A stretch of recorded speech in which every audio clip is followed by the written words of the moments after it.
2023년 5월이었나요? 인천의 모 아파트 상가 앞에서 이제 차를 빼달라고 하는 이제 여성의 얘기에 분노해서 이제 전직 보디빌더가 어느 여성을 폭행해서 6주의 진단을 받은 사건이 있었습니다. 갈비뼈가 부러졌다고 하고요.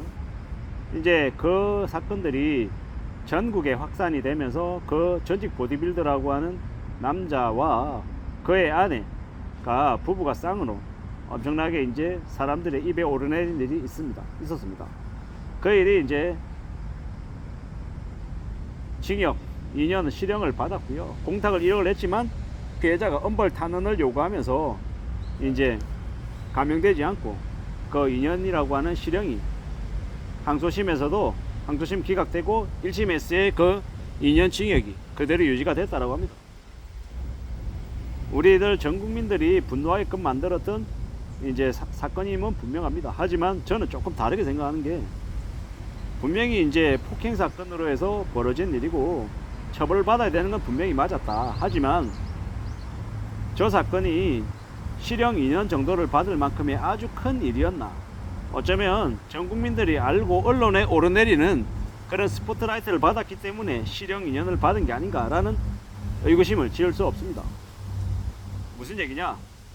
사기 사건이나 아니면 온갖 좀 극심한 범죄들 그런 것들도 실제로 실형이 되게 적게 나오는 게 대한민국의 사법 체계다라고 저는 생각합니다.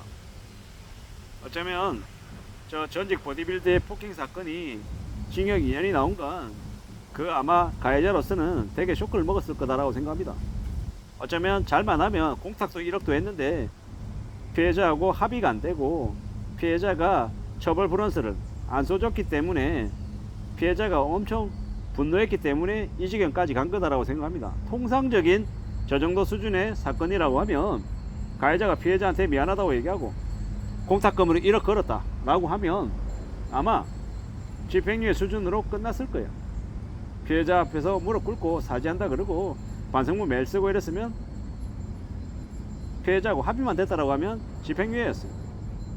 근데 이제 그 당시에 이제 폭행했을 때 이제 영상을 보니까 그 보디빌더 그 미친 또라이 놈이 그 피해자 여성에게 침도 뱉고 그 전직 보디빌더 남자놈 이제 마누라는 같이 발길질하는 그런 모습들이 보이더라고요. 실제로 발길질 했는지는 모르겠는데 그냥 영상상으로 봤을 때는 충분히 그런 오해할 수 있는 아니면 그렇게 보이는 그런 모습들이 나오더라고요. 그것만 볼 때 저 미친놈들이다. 보디빌더 팔뚝도 되게 거의 마동석급이던데 남의 여성 이제 발길질하고 갈비뼈 부러질 정도로 폭행했다라고 하는 건 좀 심하긴 하다라는 생각이 분명히 들었습니다. 근데 그에 비해서 실형은 실형 2년이라는 건 좀 쇼크였던 거죠. 뭐냐? 저는 이제 일전에도 계속 말씀드렸지만 사기를 좀 심하게 당해서 형사 고소를 한 게 있습니다. 5년이 걸렸고요. 실형 얼마 받은 줄 아십니까? 1년 4개월.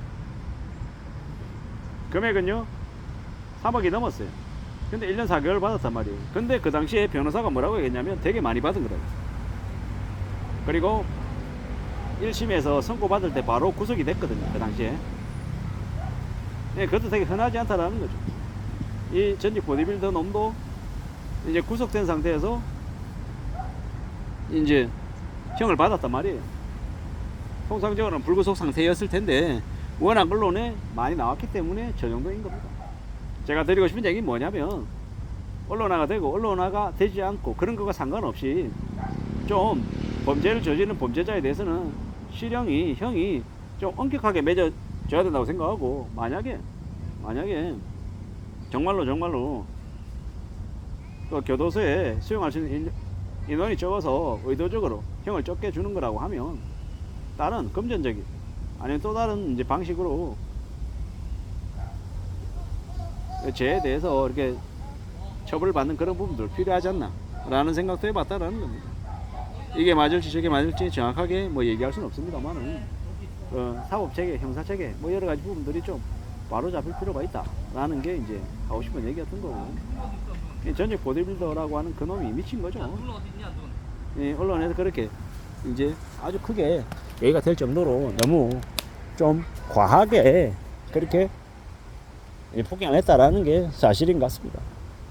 앞으로도 아마 이와 유사하게 언론화가 되고 사람들에게 많이 알려지면 이 판사가 좀 더 형을 세게 때리고, 알려져 있지 않고 그냥 일반적이라고 생각하면 되게 이제 가볍게 형을 내리지 않을까라는 의심이 되게 많이 듭니다. 죄 착각이고 죄 잘못된 이제 이해라고 얘기해주면 좋겠고, 그랬으면 좋겠습니다. 앞으로 우리가 살아가는 세상이라고 하는 게 더 많이 험난하고 더 많이 어렵고 더 많이 막막하고 더 많이 무자비할 것 같다라는 생각이 듭니다. 그래서 그러한 일들이 좀 줄어들길 바라는 마음에서 실형이 좀 더 세야 된다고 생각합니다. 빌라왕 같은 전세 사기범은 그냥 50년 100년 때려야 된다고 생각합니다. 10억 이상의 피해를 입혔다, 경제적인 피해를 입혔다라고 하면 형을 무기징역 10년 이상의 징역으로 하는 뭐 특별법 같은 그런 것들이 좀 제기되면 좋겠습니다. 그래야 억울하게 피해를 당하고 극단적인 선택을 하는 청년들이 안 생기지 않겠나라는 생각을 해봤습니다. 험난한 시대를 살아가고 있고 앞으로 언제 어떤 일이 우리를 또 충격이 받을지도 모른다라는 생각도 들었습니다. 차 빼달라고 했다고 열받았다고 갈비뼈를 부러뜨리는 전직 보디빌더, 그 미친놈이죠. 아마 2년이라는 시간도 지나면요 또 나와가지고 또 아마 그와 비슷하게 생활하면서 할 겁니다. 왜? 사람 안 바뀌거든요. 사람은 살아온 방식대로 또 계속 살아가려고 합니다. 그래서 앞으로도 아마 그의 모습이 그대로일 것 같다라고 생각하고, 우리가 살면서 경험하면서 겪게 되는 많은 일들은 좀 그에 대한 합당한 이제 대가를 치르게끔 해야, 그래야 그런 일들이 줄어들지 않을까라고 생각해 봅니다.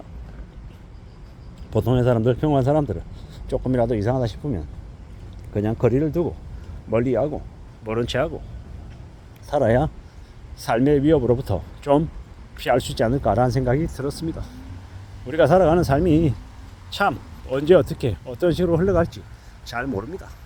그래서 더욱더 염려하고 우려하고 겁내고 조심하며 지내야 되는 거죠. 참 안전하게 살아가려고 애써야 될 것 같습니다. 이 험난한 시대를 살아가는데 막막한데 어떤 것들이 필요할까요? 잘 고민하고 잘 따져보고 잘 생각하면서 살아가야 될 것 같습니다. 그래야 되지 않겠나라고 보는 겁니다. 이런 생각 저런 생각 여러 가지 생각들이 많이 들고 많이 고민스럽고 많이 우려되고 많이 염려되는 게 사실입니다. 어떻게 살아가야 될지, 어떻게 삶을 지낼 수 있을까 고민하고 또 고민하고 따져봐야 되는 거죠.